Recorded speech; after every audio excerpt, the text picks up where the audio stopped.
Honorable Minister, Dr.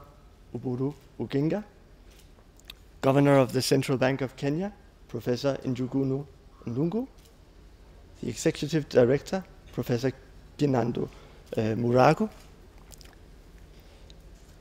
Excellencies, colleagues, and ladies and gentlemen, may I say all protocol observed. First of all, I would like to thank all of you very much for the opportunity to address this audience. And I would say that I'm very impressed by the turnout today to discuss this important subject. I take this as a demonstration of the Kenyan commitment to fight money laundering and financing of terrorism. For many years, Denmark has been supporting efforts to build systems internationally as well as regionally to ensure control with illicit financial flows and counterterrorism. We believe that international and regional efforts to hinder the laundering of funds from piracy and other illegitimate sources, as well as countering links in the region to terrorism, is an important part of regional stabilization efforts. I think the terror threats to Kenya that we are witnessing in these days from groups in Somalia is an example to that. But money laundering is also a threat to the economic development of a country as it undermines the international credibility. We at the Central Bank, we have been at the forefront of trying to introduce guidelines in terms of fighting money laundering and even combating terrorist financing. But let me begin by actually acknowledging that we have done so many things across the board, but perhaps we failed to parade them internationally and also within our financial system. In fact, when I was looking through the audience, I was looking at the initiative that was started this year, the beginning of this year, and we had a big conference on financial inclusion for financial integrity. And that's why I can see Andy there, who started the Financial Services Frontier Corps office here in Nairobi with the support of the US government and even Bill and Melinda Gates Foundation. So we have tried to build capacity. We have tried to do this to try and correct any form of deficiencies that may be prevalent within our system. I must say that I'm not very new to this process. As Honorable as Mr. Njuguna Ndungu told you, I have been involved in trying to bring enactment of the Anti-Money Laundering and Proceeds of Crime Act since the other parliament. In fact, I was the chairman of the Finance Committee initiating the enactment of that law. And I must tell you that it was not an easy selling law to enact, because there was a lot of resistance, there was a lot of suspicion. One of the areas of suspicion was that this law was foreign-driven, that it was not in the interest of the country, and that it was targeting certain groups in Kenya. And this became a very, very hot issue in Parliament, and we did not manage to push the bill through until this Parliament, that we managed to pass it, when we actually managed to convince ourselves that this was not a foreign-driven act, that it was meant to serve the interest of Kenya if Kenya wanted to become a financial hub of Eastern and Central Africa. Having made my mark in banking over 25 years, in the business of banking, our focus will be on the nuts and bolts of AML compliance. This loosely translates to ensuring that what is said in the boardrooms and decided in the boardrooms is actually put into practice on the floor, in the branches, throughout the organization, because that's very often where the mistakes are made.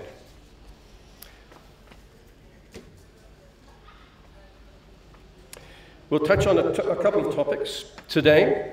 Firstly, we all know that the laws require us to be AML compliant. And we also know from experience, I can tell you, that it's also quite a nuisance. So not necessarily the most interesting topic to be discussing at your boardroom. However, there is also a business rationale for you to be AML compliant, and we'll touch briefly on that. We'll also, in the context of seeing some experiences of other banks, how they've made mistakes, we'll be looking at why it appears to be so difficult for these organizations to be compliant with the regulations. Then from there, it's a natural step to look at what concrete operational measures you need to take as an organization to make sure that your organization does what it should. The governor felt it strongly, and he took the necessary step of giving me the initial core of staff, headed by Kitili, to begin the process. And we do know from our experience, having gone around a few places to see how the financial reporting centers or financial intelligence units operate, or how they started, it is going to be a long and painful process. But because we have development partners with us, and because somebody has already been there and done it, part of our learning curve will be shortened, and maybe will be fully operational, with the results showing in the next like 2 to 3 years. Others have taken as long as over 10 years to achieve.